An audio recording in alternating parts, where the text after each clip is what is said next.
আমি সিরিয়ালে আছি, কিন্তু আমার সিরিয়ালের গুরুত্ব নাই। আমি স্যার ওষুধ লেখেন, কারণ ওষুধ তো কী লিখবো আমি আন্তাজি। মেডিকেল টেস্টের নামে হয়রানি, বহু বিদেশগামী শ্রমিকের ভিসার মেয়াদ শেষ হয়, স্বাস্থ্য পরীক্ষার জটিলতায় কোটি কোটি টাকা হাতিয়ে নিচ্ছে কিছু এজেন্সি, সিন্ডিকেট ভাঙার তাগিদ। রাজধানীর বিভিন্ন পয়েন্টে সড়ক অবরোধ, সিএনজি চালিত অটোরিকশা চালকদের বিক্ষোভ, দীর্ঘ যানজটে ভোগান্তিতে নগরবাসী।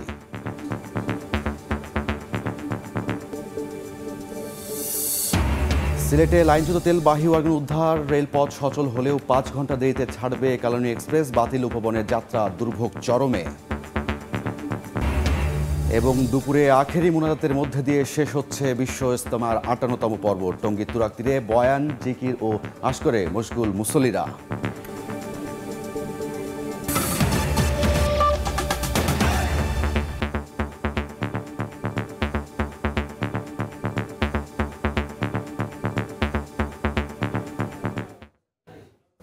সময় সংবাদের সঙ্গে আছি আমি রায়দুল ইসলাম শুভ। মিটারের নির্ধারিত ভাড়ার চেয়ে বেশি টাকা আদায় করলে জরিমানা বা কারাদণ্ডের নির্দেশ দিয়েছে বাংলাদেশ রোড ট্রান্সপোর্ট অথরিটি। এর প্রতিবাদে রাজধানীর বিভিন্ন সড়ক অবরোধ করেছেন সিএনজি চালিত অটো রিকশা চালকরা। সকালে গাবতলীর মাজার রোড, রামপুরা, যাত্রাবাড়ি সহ বিভিন্ন সড়ক অবরোধ করে বিক্ষোভ করেন তারা। এতে ওইসব এলাকায় যান চলাচল বন্ধ হয়ে যায়। এতে ভোগান্তিতে পড়েছেন অফিসগামী মানুষ। অনেককে পায়ে হেঁটে অফিসে যেতে দেখা গিয়েছে। বৃহস্পতিবার বাধ্যতামূলক মিটার ব্যবহারের সিদ্ধান্তের প্রতিবাদে রাজধানীর মিরপুর রোড অবরোধ করে বিক্ষোভ করেন সিএনজি চালিত অটোরিকশা চালকরা। এরই ধারাবাহিকতায় আজও তাদের কর্মসূচি অব্যাহত রয়েছে।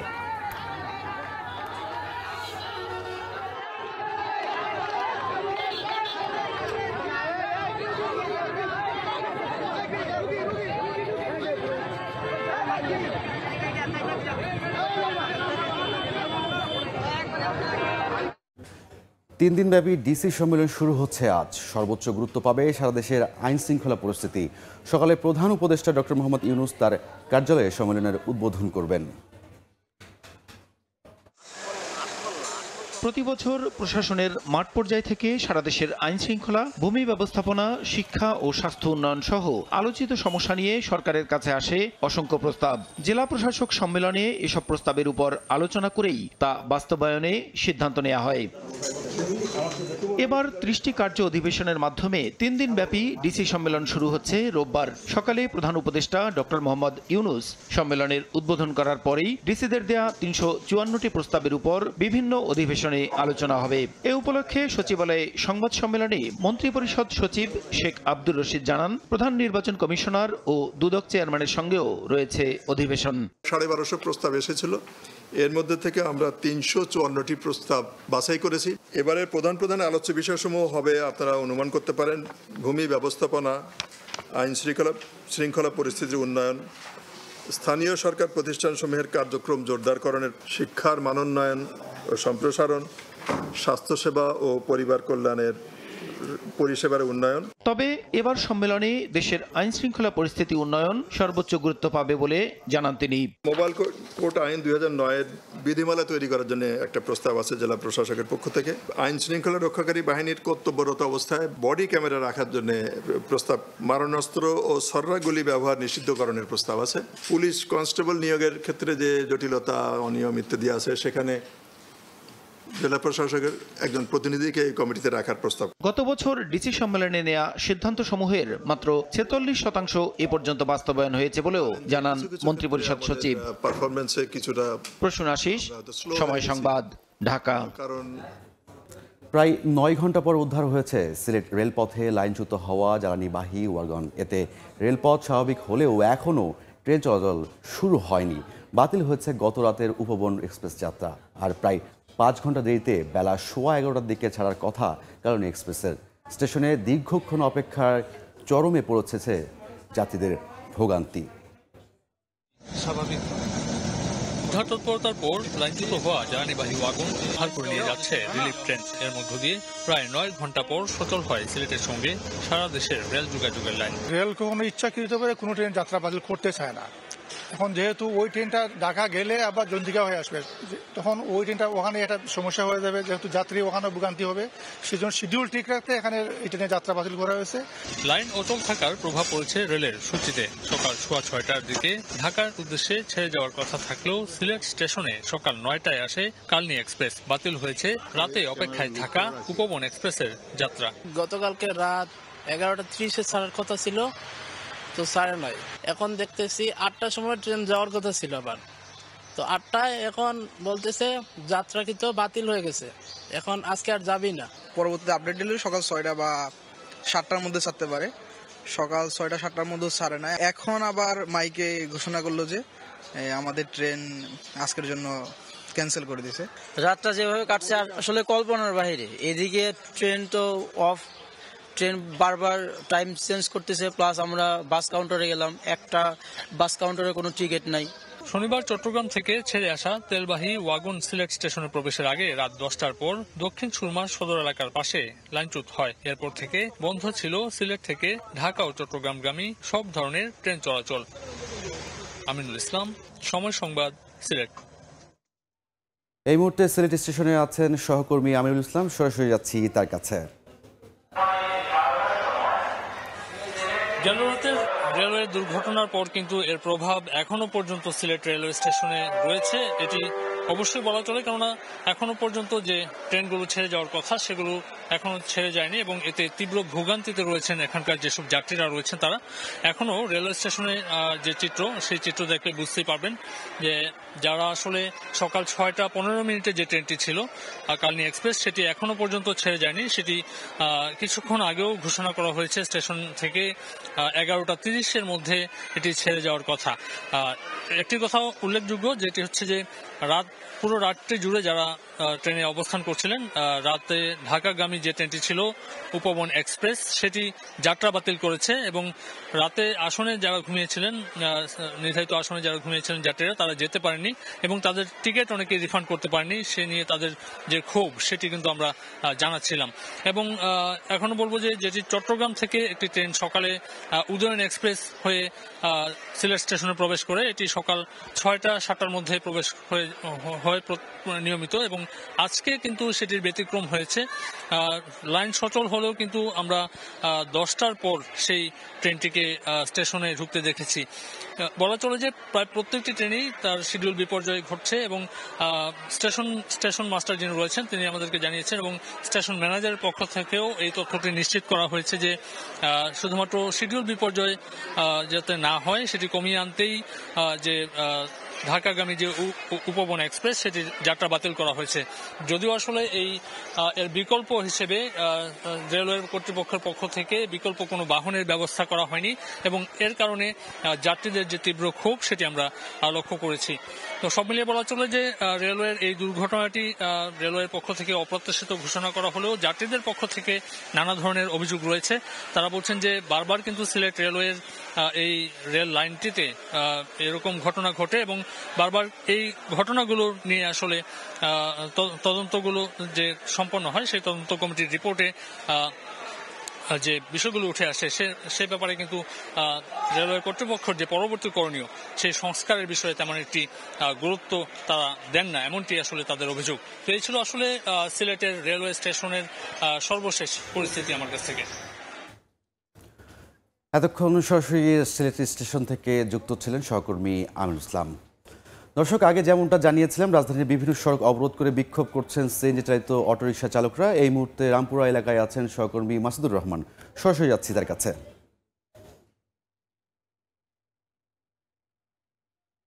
এই মুহূর্তে আছি রামপুরার বেটার লাইফ হাসপাতালের সামনের রাস্তায়। এই রাস্তাতে সকাল 8টা থেকেই সিএনজি অটোরিকশা যে চালকরা আছে, সিএনজি চালিত অটোরিকশা, তারা অবরোধ করে রেখেছে এবং অবরোধ করে রেখে এভাবে তারা আন্দোলন করছে।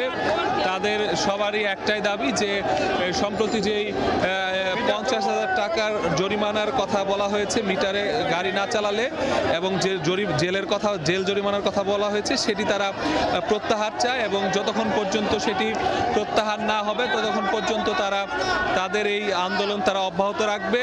রামপুরার যারা পুলিশের দায়িত্বে আছেন এই জোনের ঊর্ধ্বতন কর্মকর্তারা সকাল থেকে এখানে আছেন, এসে তাদেরকে বোঝানোর চেষ্টা করছেন যে তারা যাতে এই জনদুর্ভোগ এড়াতে তাদের দাবি দাওয়াগুলো থেকে সরে দাঁড়ায় এবং তাদের যে দাবি দেওয়া সেটি তারা ঊর্ধ্বতন কর্মকর্তাদের সাথে কথা বলে যেভাবে পূরণ করা যায় সেই ব্যবস্থা তারা করবেন। তবে সিএনজি অটোরিকশা চালকরা তাদের এই আশ্বাসে তারা আশ্বস্ত নয়। তারা চায় যে একটি উচ্চতর মহল থেকে যাতে সরকারের পক্ষ থেকে একটি আনুষ্ঠানিক ঘোষণা দেওয়া হয় যে তাদের যে দাবি, যে আইনটি নতুন করে করা হয়েছে সেটি যাতে তুলে দিয়ে তারা যাতে মিটার ছাড়া চলতে পারে সেটি তারা দাবি জানিয়েছে। এছাড়া তারা আরও কিছু দাবি দেওয়ার কথা বলেছে যে যেই মিটারে যদি চলতে হয় তাহলে আবারও নতুন করে মিটারে যে ভাড়া সেটি তাদের নির্ধারণ করে দিতে হবে, তাহলে তারা মিটারে চলবে। আগের যে মিটার সেই মিটারগুলো নতুন করে লাগাতে হবে এবং সেখানকার ভাড়া নতুন করে নির্ধারণ করতে হবে। আজকে শুধু এই রামপুরারই আন্দোলন করছে না, তো আপাতত আমরা দেখছি যে চালকরা রাস্তা সরে দাঁড়িয়েছে।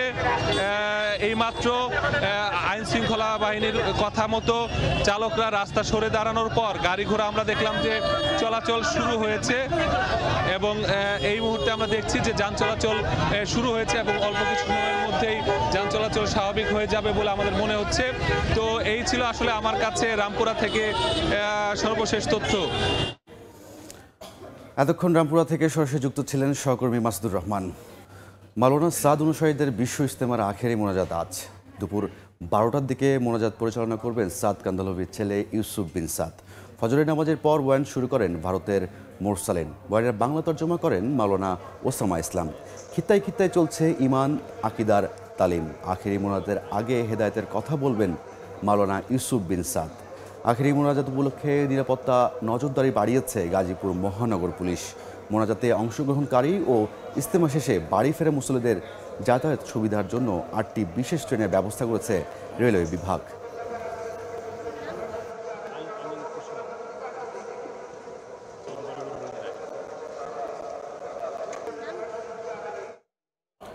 এই মুহূর্তে টঙ্গীর তুরাক তীরে আছেন সহকর্মী আলামিন তুষার এবং কামারপাড়া ব্রিজে আছেন সাদিকুর রহমান। সরাসরি প্রথমে যাচ্ছি তুষারের কাছে।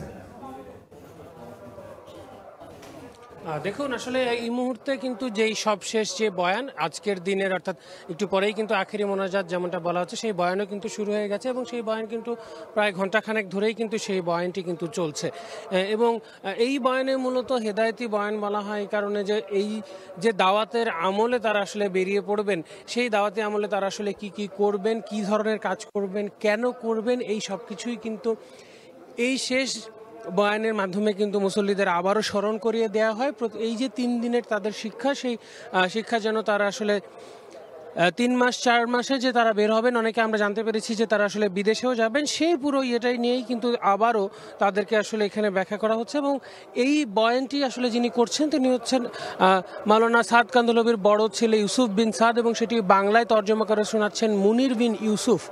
বাংলাদেশের একজন মাওলানা তিনি কিন্তু সেটি বাংলায় আবার তর্জমা করে মুসল্লিদের জন্য সেই তথ্যগুলো তারা বাংলা ভাষায় কিন্তু তিনি আসলে আবার জানিয়ে দিচ্ছেন।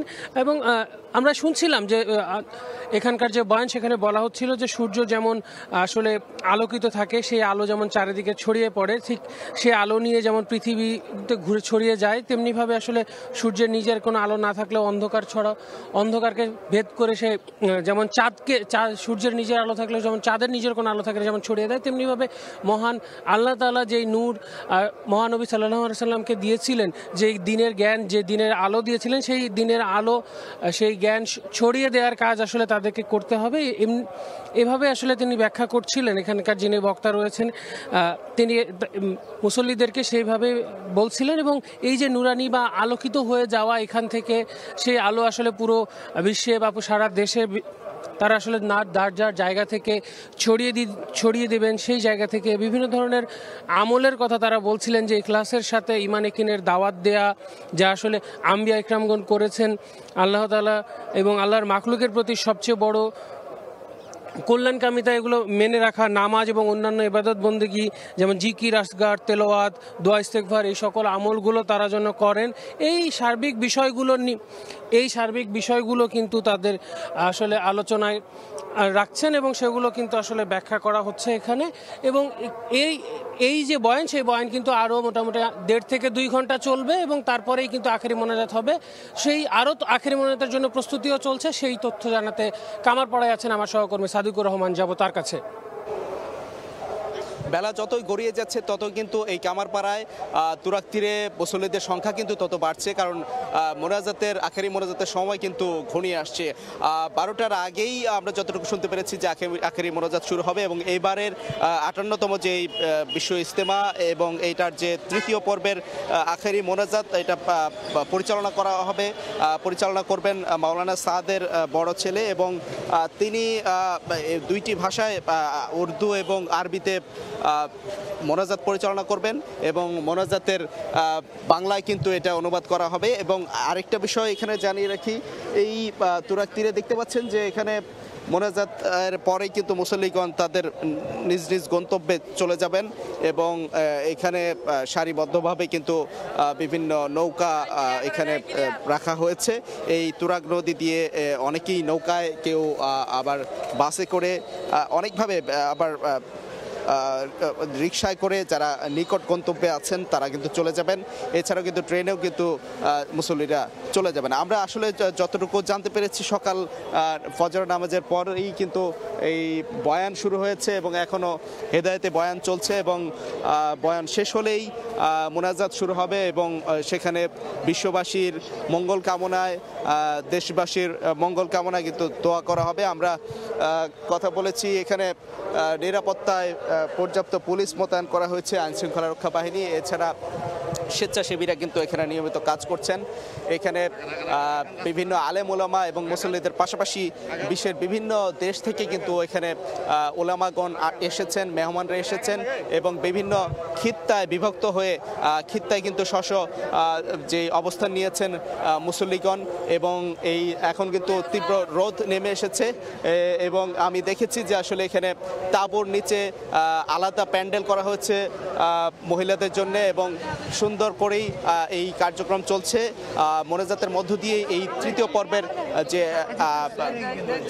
সাতপন্থীদের যেই ইজতেমা সেটা শেষ হবে। এই ছিল এখান থেকে সবশেষ তথ্য। 18তম বিশ্ব ইজতেমার খবর এতক্ষণ জানাচ্ছিলেন প্রথমে আলামিন তুষার, পরবর্তীতে সাদিকুর রহমান। দেশের গ্যাস সংকট কাটাতে নতুন 6টি কূপ খনন এবং 5টি কূপ পুনর্খননের মহাপরিকল্পনা হাতে নিয়েছে সিলেট গ্যাস ফিল্ড কোম্পানি। এতে ব্যয় ধরা হয়েছে 1742 কোটি টাকা। এর মধ্যে দিয়ে চলতি বছরই দৈনিক 16 কোটি 40 লাখ ঘনফুট গ্যাস জাতীয় সঞ্চালন লাইনে সরবরাহ সম্ভব হবে বলে মনে করছেন সংশ্লিষ্টরা। নওশাদ আহমেদ চৌধুরীর ক্যামেরায় বিস্তারিত ইকরামুল কবিরের রিপোর্টে। একের পর এক গ্যাস কূপ খনন ও পুনঃখননের মাধ্যমে সিলেট গ্যাস ফিল্ড কোম্পানি দেশের গ্যাস সেক্টরকে সমৃদ্ধ করে যাচ্ছে। শিগগিরই সিলেট 10 নম্বর কূপ থেকে দৈনিক 2 কোটি ঘনফুট গ্যাস জাতীয় সঞ্চালন লাইনে সরবরাহ করতে যাচ্ছে কোম্পানি। 1742 কোটি টাকা ব্যয়ে 5টি কূপ পুনঃখনন এবং রশিদপুর 11 ও 13, কৈলাসটিলা 9, ডুপিটিলা 1, সিলেট 10X ও সিলেট 11 এই 6টি নতুন কূপ খননের জন্য ইতোমধ্যে চায়না কোম্পানি সহ বিভিন্ন কোম্পানিকে দায়িত্ব দেওয়া হয়েছে। এ থেকে আরও দৈনিক 12 কোটি ঘনফুট গ্যাস উৎপাদন করা সম্ভব হবে। কৈলাসটিলা 1-এর ওয়ার্ক ওভার হবে, রশিদপুর 3 কূপের ওয়ার্ক ওভার হবে, বিয়ানীবাজার 2 ওয়ার্ক ওভারের আওতায় আছে এবং রশিদপুর 7। এই 5টা কূপের ওয়ার্ক ওভারও কিন্তু এই সময়ের মধ্যে আমরা শেষ করব। সব কিছু মিলে পেট্রোবাংলা সিলেট গ্যাস ফিল্ড কোম্পানিকে যে টার্গেট নির্ধারণ করে দিয়েছিল তা পূরণে সবাই সচেষ্ট রয়েছেন এবং এই সিলেট 10 নম্বর গ্যাস কূপের পাশে আরেকটি নতুন কূপ খননের পরিকল্পনা নিয়েছে কোম্পানি। বর্তমানে সিলেট গ্যাস ফিল্ড কোম্পানির 16টি কূপ থেকে দৈনিক উৎপাদন হচ্ছে 13 কোটি 70 লাখ ঘনফুট গ্যাস। 2025 সালের মধ্যে দৈনিক 164 মিলিয়ন ঘনফুট গ্যাস উৎপাদনের লক্ষ্যে নতুন নতুন গ্যাস কূপ খনন ও পুনঃখননের কাজ করছে Sylhet gas field company. Sylhet 10-এর এই গ্যাস গ্যাদারিং পাইপলাইনটা যাবে, খুব শীঘ্রই এটা কমপ্লিট হয়ে যাবে। তো এটা হলে আরও 20 মিলিয়ন গ্যাস কিন্তু আমাদের জাতীয় গ্রিডে চলে যাবে। পেট্রোবাংলার তথ্য অনুযায়ী দেশের বর্তমান দৈনিক গ্যাসের চাহিদা 380 কোটি ঘনফুট, বিপরীতে সরবরাহ রয়েছে 250 কোটি ঘনফুট। ইকরামুল কবির, সময় সংবাদ, সিলেট। নওগাঁর নহাটা মোড়ের সড়কের দুপাশে অবৈধ স্থাপনা উচ্ছেদ কার্যক্রম পরিচালনা করছে সড়ক বিভাগ। বিস্তারিত জানতে এই মুহূর্তে নহাটা মোড়ে আছেন সহকর্মী MR রকি, সরাসরি যাচ্ছি তার কাছে। সড়কের দুপাশে যেসব অবৈধ স্থাপনা রয়েছে এইসব স্থাপনা আগে থেকেই চিহ্নিত করার পর থেকে কিন্তু গতকালকে ঘোষণা দেওয়া হয়েছিল উচ্ছেদ অভিযান পরিচালনা করা হবে এবং তার ধারাবাহিকতায় আজকে নওগাঁর নোহাটা মোড়, এটা স্থানীয়ভাবে চৌমাসিয়া নামে পরিচিত, এই মোড়ের দুপাশে যেসব স্থাপনা রয়েছে এই স্থাপনা বুলডোজার দিয়ে এই মুহূর্তে ঘুরিয়ে দেওয়া হচ্ছে। উচ্ছেদ অভিযান এটা আগে থেকে ঘোষণা দেওয়ার কারণে কিন্তু এখানে অসংখ্য মানুষের ঢল আমরা দেখছিলাম। সে সাথে সড়ক বিভাগ, জেলা নির্বাহী ম্যাজিস্ট্রেটের উপস্থিতিতে এই কার্যক্রমটি এই মুহূর্তে পরিচালনা করা হচ্ছে এবং সড়ক বিভাগ জানিয়েছে যে আসলে সড়কের যেসব স্থাপনা দুপাশে রয়েছে অবৈধ, এটা তাদেরকে কিন্তু পূর্বে নোটিশ করা হয়েছে এবং নোটিশের মাধ্যমে জানানোর পর যারা এই স্থাপনাগুলো সরিয়ে নেয়নি তাদের ক্ষেত্রে এই মুহূর্তে এই বুলডোজার কার্যক্রমের মধ্যে পুরো সড়ককে একরকম নিরাপত্তার মধ্যে এনে কিন্তু এই দুর্ঘটনা মুক্ত করা এবং সে সাথে সড়কের দুপাশে যেসব অবৈধ স্থাপনা সবগুলো কিন্তু ভেঙে দেওয়ার কথা তারা জানিয়েছে।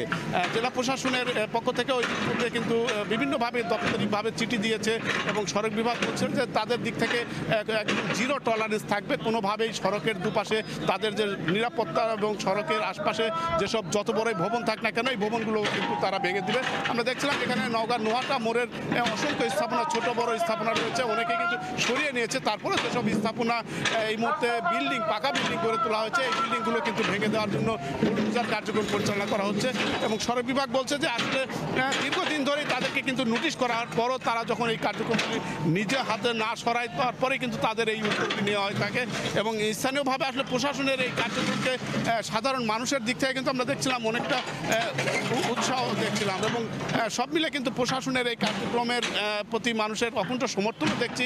সে সাথে এই জাতীয় কার্যক্রম নিয়মিত ধারাবাহিকতা বজায় রাখার জন্য তারা দাবি জেনে আসছে এবং সড়ক বিভাগ বলছে এই নিরাপত্তাহীনতার কারণে কিন্তু মাঝে মধ্যে সড়কের দুপাশে বিভিন্ন দুর্ঘটনায় পড়তে হচ্ছে তাদের। তো এই ছিল সার্বিক নওগাঁর এই নোহাটা মোড়ের সড়ক বিভাগের উচ্ছেদ অভিযানের খবর আমার কাছে। উচ্ছেদ অভিযানের খবর জানতে নওগাঁয় সরাসরি যুক্ত ছিলাম, সেখান থেকে বিস্তারিত জানাচ্ছিলেন সহকর্মী MR রকি। খননের পরেও সুনামগঞ্জের তাহিরপুরের বৌলাই নদীর নাব্য সংকটে আটকা পড়েছে ছোট বড় অসংখ্য নৌযান ও হাউসবোট। এতে ক্ষতির মুখে পড়েছেন ব্যবসায়ী ও নৌযান মালিকরা। এজন্য নদী খননে অনিয়ম ও দুর্নীতিকে দায়ী করেন তারা। স্থানীয় পানি উন্নয়ন বোর্ড বলছে অনিয়ম নয়, উজানের ঢলে নদীগুলো ভরাট হয়েছে। হিমাদ্রি শেখর ভদ্রের তথ্য ও ওবায়দুল হক রুজেনের ছবিতে রিপোর্ট। পাখির চোখে দেখে বোঝার উপায় নেই নদী নাকি খাল, এমনই অবস্থা সুনামগঞ্জের তাহিরপুরের বৌলাই নদীর। ৭৩ কিলোমিটার দীর্ঘ বৌলাই নদীতে ভরা বর্ষায় ৪৫ মিটার প্রস্থে পানি প্রবাহিত হলেও শুষ্ক মৌসুমে ৪ মিটার প্রস্থে পানি প্রবাহিত হয়ে পরিণত হয় সরু খালে। নাব্য সংকটে আটকা পড়েছে ছোট বড় অসংখ্য নৌযান ও হাউসবোট। নদীর দুই তীরের বিভিন্ন স্থানে জেগেছে চর, কোনো স্থানে আবার পায়ে হেঁটে নদী পারাপার হচ্ছেন পথচারীরা। নদীটা ভালোভাবে খননই করা হয় নাই, ওই দিক দিয়ে যেটা দিয়ে খনন করছে আর এই পাশে মনে করেন বেকু দিয়ে হালকা হালকা মাটি উঠাইছে, ভালোভাবে মাটি উঠায় নাই, যে কারণে বাদ পড়ছে, বাদের কারণে পাহাড়ের ডল নামতে পারে না ভালোভাবে। নদী খনন করার কথা ছিল 3 বার, কিন্তু সরকারে খনন করছে একবার নদী খনন করা হলে তো নদী আর আপনার সচ্ছল হয় না। অলস সময় পার করতেছি, বৈশাল হয়েছে, আপনার চলনের কোনো ব্যবস্থা নাই, নদীর নব্যতা হারায় ফেলাইছে। বাংলাদেশ পানি উন্নয়ন বোর্ডের অধীনে 2019-20 অর্থ বছরে বৌলাই নদীর ৬৭০০ মিটার অংশ খনন করা হয়। এতে ব্যয় হয় 7 কোটি 32 লাখ টাকা। স্থানীয়দের অভিযোগ নদী খননে অনিয়ম দুর্নীতির জন্য দেখা দিয়েছে নাব্য সংকট। সরকারি টাকা কোনো কাজও লাগছে না, তো বিল তুললে নিছে তোমার খামসারি মেশিন দিয়ে তুললে নৌকলই আমরা বুঝে থাকি, আমরা হাওড় অঞ্চলে মানুষ বেকার, মালামালের নৌকা আইতে অনেক সমস্যা হয়। স্থানীয় পানি উন্নয়ন বোর্ড বলছে অনিয়ম নয়, উজানের ঢলে নদীগুলো ভরাট হয়েছে। পাহাড়ি ঢলের কারণে, পাহাড়ি থেকে পলি আসার কারণে ভরাট হয়ে যাচ্ছে। সার্ভে করে এগুলো খননের জন্য প্রয়োজনীয় পদক্ষেপ নেওয়া হবে। 19টি নদীতে প্রায় 441 কিলোমিটার দীর্ঘ আমরা খননের জন্য প্রস্তাব রেডি করেছি। অনুমোদন হয় তাহলে আমরা 19টি নদী আমরা খনন করবো এবং এখানে 441 কিলোমিটার দৈর্ঘ্যে আমার নদীটি খনন হলে। সুনামগঞ্জ জেলায় ছোট বড় 16টি নদী রয়েছে।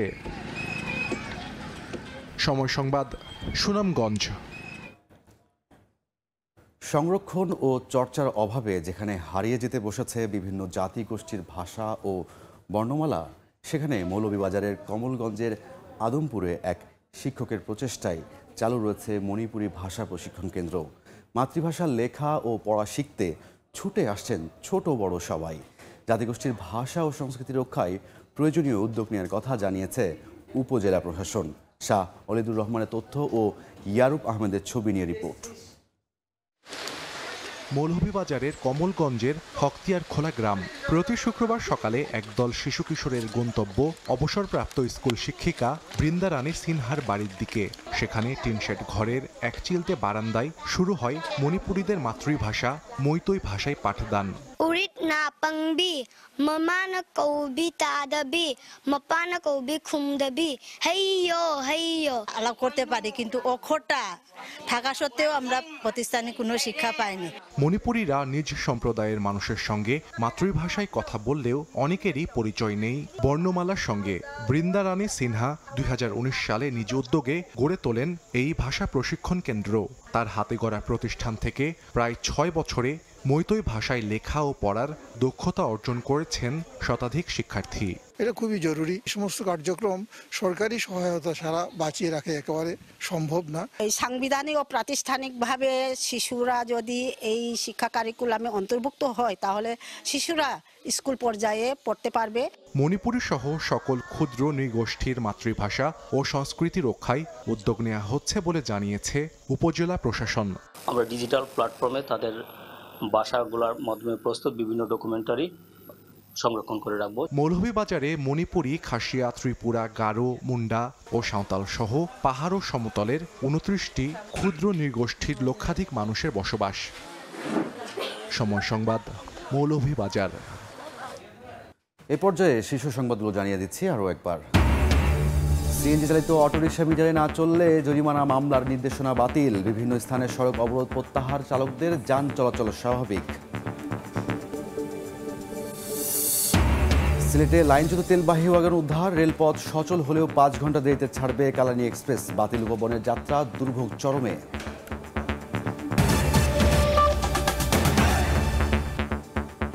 এই ছিল সময় সংবাদের সঙ্গে থাকুন সময়ের।